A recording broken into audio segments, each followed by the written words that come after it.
Segunda-feira, dia de coluna de educação financeira, o Samuel Barbie vai falar sobre 7 passos para viajar bem e o que é melhor, gastando pouco. Samuel, boa tarde pra você, querido. Mundos e Fundos, com Samuel Barbie. Oi, pessoal, tudo bem? Bruno, Fernandinha, boa tarde.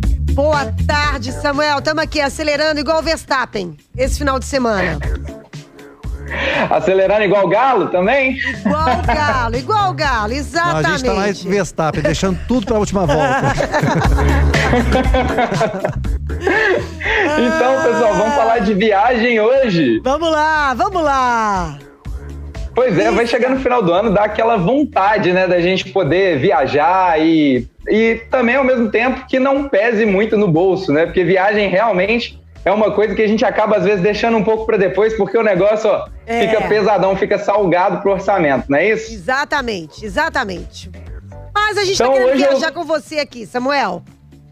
Uai, nós vamos marcar então, já vamos acertando aí pro próximo ano pra gente começar com o pé direito. Então pronto. Eu trago aqui 7 dicas que eu costumo usar nas minhas viagens, que faz com que a gente consiga reduzir bastante o custo delas, né? A primeira é na hora de definir o destino, acho que é o primeiro passo, né?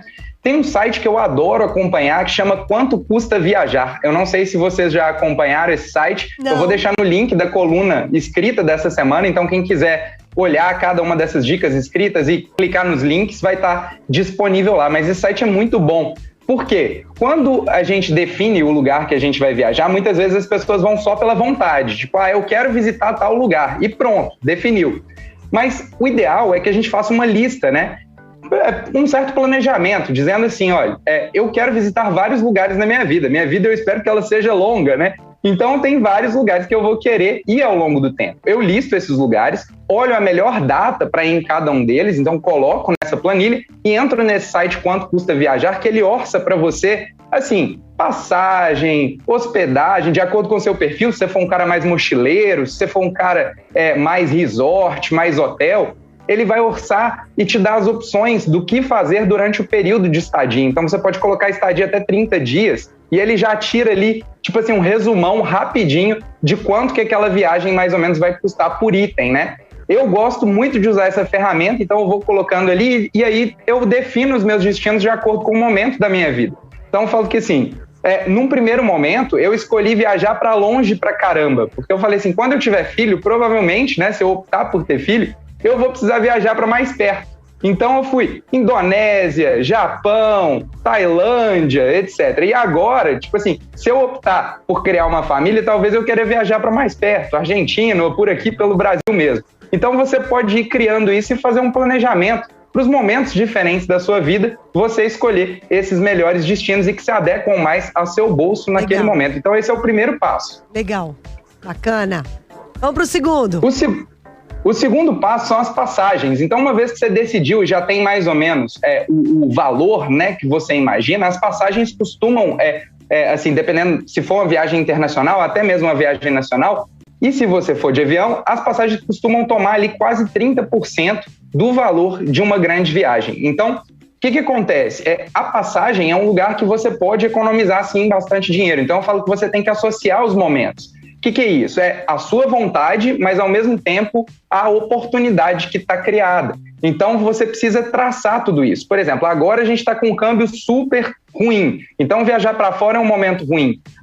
Tem uma série de restrições, etc. Então viajar pelo Brasil agora está muito mais adequado do que viajar para fora. Mas antes da pandemia estava um momento muito bom para viajar para fora. Então você tem que saber, olha, qual que é a oportunidade e qual que é o momento, né? Então, eu traço isso e coloco também, eu uso muito a ferramenta Google Flights, Google Voos, para poder comprar os meus voos. Fala assim, agência de viagem é muito bom, mas é como um fundo de investimento. Sempre que você tiver intermediários, esses intermediários vão cobrar, de certa forma, uma taxa. Então, quanto mais intermediários você evita, melhores são os preços que, em geral, você costuma encontrar. Lá no Google Voos, ele faz uma pesquisa geral, você pode pesquisar múltiplos destinos, pode pesquisar destino único, tem uma infinidade de condições e você pode olhar gráficos e tabelas também para ver a melhor data possível da sua viagem e como encaixar em uma boa oportunidade de compra de voo, tá? Então, eu deixei lá o link também para o Google Voos.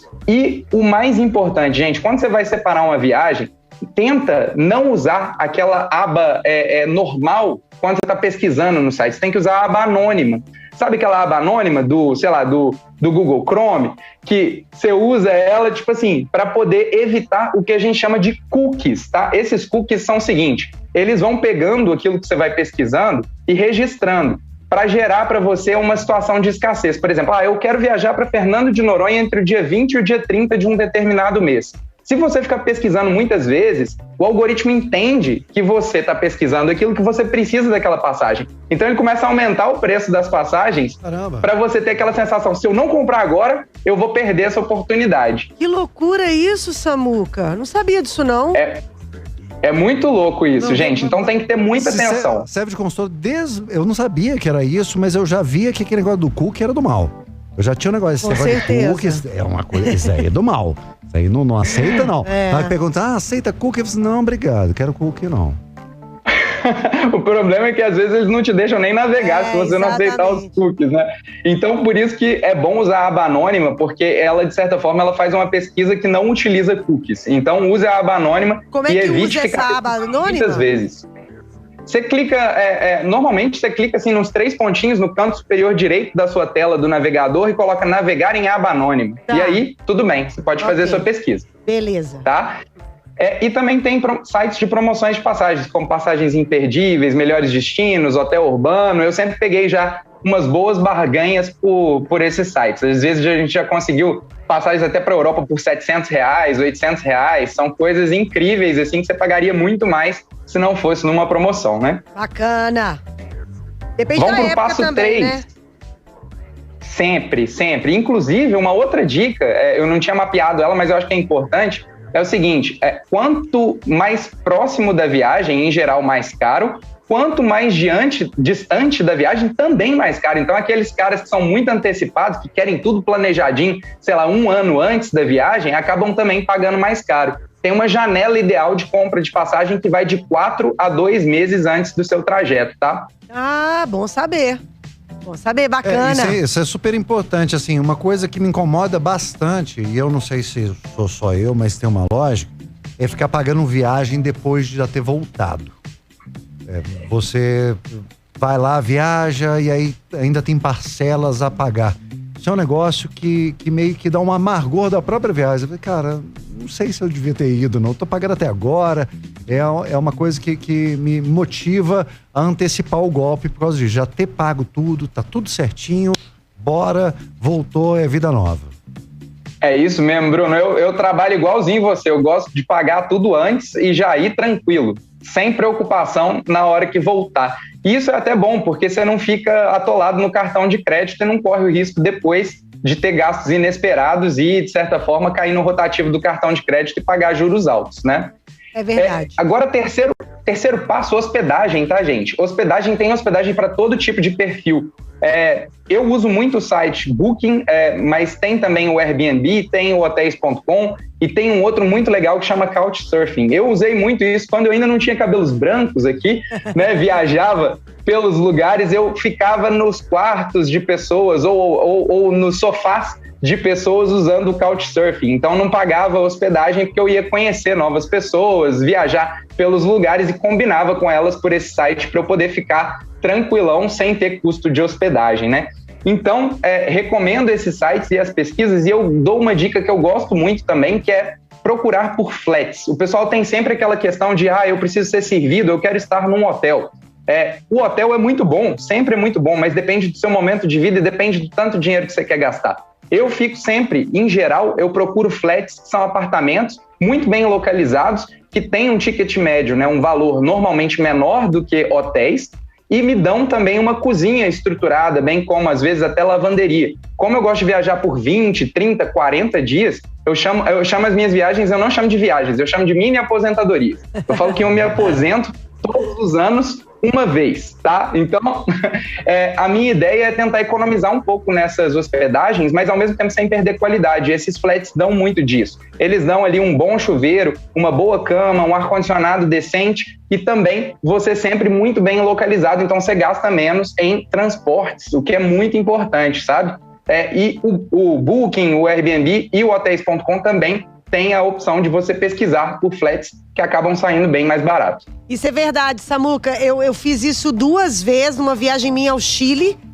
Fiquei num flat, numa localização maravilhosa, que o preço era mais barato, mais em conta do que hotel. E no Rio de Janeiro. Fiz muito isso lá, indo ao Rio também, olhando o flat ao invés de hotel, e é mais em conta de verdade. É melhor mesmo. Nossa, e o Rio de Janeiro tem flats adoráveis. Eu fiquei uma vez, maravilhoso. É verdade. Recomendo para todo mundo. Depois eu boto o link lá. Isso. Sobre alimentação, uma outra coisa também que leva muito din-din, né? Alimentação, eu falo o seguinte, gente, a gente tem que procurar comida boa em restaurantes com cardápios enxutos. Eu adoro as dicas do Nenel, eu fico aqui acompanhando, vou nos botecos que ele recomenda, acho o máximo, porque, tipo assim, ele procura as coisas que são autênticas de Belo Horizonte, de Minas Gerais, né? Então, é interessante a gente buscar essa autenticidade. O que é a cozinha do local?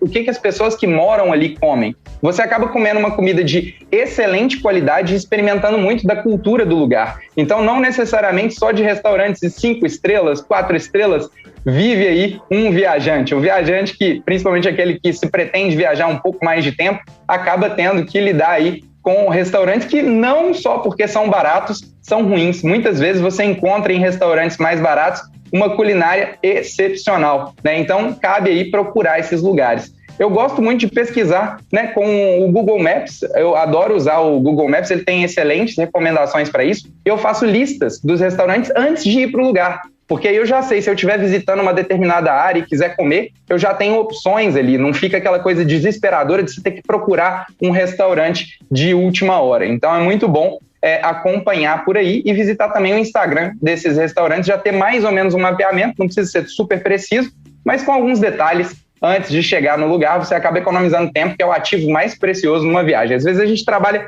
365 dias para poder tirar 7 de férias. Então, tempo é muito importante nesses casos também. É verdade. Vamos caminhando para o final. Passeios é a 5ª dica, né? Eu falo que é o seguinte, pesquise antes de chegar no destino, porque quanto mais informações você tiver, mais barganha você vai ter. E esses passeios, de certa forma, eles são promovidos pelas pessoas do local. E eles olham para você e falam o seguinte, olha, esse cara aqui pode pagar mais ou menos. E aí ele vai cobrar mais de alguns e menos de outros. Então, quanto mais você aparentar poder pagar, mais eles vão cobrar de você nos passeios. Quando você tem conhecimento de quais são os passeios e qual que é o preço médio praticado, você tem como barganhar e reduzir um pouquinho ali do preço que o pessoal está te pedindo. Eu falo que uma boa dica também é sempre negar da primeira vez. Você nega, eles abaixam o preço. Se você já aceita logo de cara, aí não tem barganha. Não, e é bom pesquisar bastante passeio, porque eu já entrei em cada furada de perder, e aí mistura um pouco com aquilo que ele disse sobre o tempo é muito importante, é muito valioso ali. Às vezes você vai num passeio que vai te consumir o dia inteiro e é uma tremenda de uma roubada, você perde um dia inteiro, você ainda tá pagando a mais por aquilo e fazendo algo bem menos prazeroso do que simplesmente estar lá em algum lugar. Então é bom você ter mais informações. Você sabe o que me mata, cara? O que me mata é tempo. É falar assim, você tá num lugar maravilhoso. O cara vira e fala pra você assim, você tem 30 minutos pra ficar aqui. Nossa, mas isso é enfiar uma faca no meu coração e girar. No meu também. Essa história de Por isso que eu gosto muito de alugar carro, poder ter um pouco mais de flexibilidade no lugar. Aí você conhece antes, né? Já faz uma preliminar, conversa com as pessoas que moram no lugar e aí você já vai pontualmente naqueles que te interessam mais, né? Isso aí, certíssimo. Tô adorando essas dicas. Pessoal, fechando. Então nós temos aqui o grande vilão. O grande vilão são as comprinhas, são as lembrancinhas, são aquelas compras, né, que você tá imerso numa série de situações. Você tá preso em situação de lojinha bonita que você nunca viu, de ambulante, de item de decoração, de lembrancinha. Então, qual que é a minha dica? Orça tudo isso coloca no seu orçamento e fala assim, a partir do momento que eu terminei de gastar meu orçamento, pode doer no bolso, pode ser difícil, pode doer no coração, mas assim, depois que você gastou seu orçamento, não compra mais nada, entendeu? Isso vai fazer você pensar muito melhor antes de comprar determinadas coisas, tá? Então, cuidado com as comprinhas na viagem, que elas às vezes ocupam muito espaço do orçamento. E a última de todas são as despesas inesperadas. O pessoal normalmente não se prepara. O brasileiro não tem cultura de planejamento, tá? Mas eu consigo atingir muitas coisas dessa exatamente por conta do planejamento, seja no pouco, seja no muito. Eu viajava quando eu ganhava R$300 por mês. Então, tipo assim, é uma questão de você conseguir se organizar, de você conseguir se planejar. E sempre, eu aprendi desde as minhas primeiras viagens que as despesas inesperadas acontecem. Você sempre vai enfrentar situações que você não estava prevendo. Então eu coloco ali, somo todos esses 6 itens iniciais, né, como um orçamento, e depois coloco entre 10% e 20% desse valor para essas despesas inesperadas. E aí, se não acontecer nenhum desespero na viagem, nenhum perrengue chique, a gente pode pegar esse dinheiro também e aplicar ele para um luxinho ou outro dentro da viagem e tudo ok, porque vai estar dentro do orçamento. O que a gente não pode deixar de fazer é deixar de viajar, né? Porque viajar é algo que renova as baterias, que marca a passagem dos anos, que faz a gente ser mais rico. Eu falo que quando você viaja, você está acumulando coisas aqui na sua mente, conhecimento, tá abrindo a sua cabeça para outras formas de viver que você não aprende de outras maneiras. Então, viajar é essencial para uma vida de qualidade, então separa um dinheirinho, faz um planejamento, por mais que seja difícil para viajar aí uma vez por ano, 2 vezes, ou uma vez a cada 2 anos, que seja de acordo com a sua capacidade, mas não deixe de viajar. É isso aí, Samuca! Adorei a sua dica. Samuel, que estará aqui conosco na semana que vem. Será que ele comprou uma lembrancinha pra gente quando ele viajou? Fechando Ele a separou, outra. Porque ele planeja. Se ele não trouxe lembrancinha, é porque ele não planejou a gente. Olha o delírio, olha aí, olha a chantagem, Samuca. Isso porque semana passada ele estava pedindo presente de Natal, né? Eu acho que eu não vou poder aparecer de mão vazia aí na semana que vem. Não. Você já entendeu, né? Já entendeu. Você compra qualquer coisa aí, meu filho. Nem que seja no Mercado Central ali, traz. Fala que é da sua viagem, entendeu? E tá tudo certo. Igual criança. Ô, Samuca, semana que vem, então, você estará aqui conosco novamente. Na nossa última coluna do ano, né? E aí a gente fecha o ano com chave de ouro, tá bom? Te esperamos. Com certeza. Um abraço, pessoal. Obrigado. Um beijo, valeu. E é isso, gente. Você não zoava, não? Porque se der bom pra mim, dá bom pra você, tá?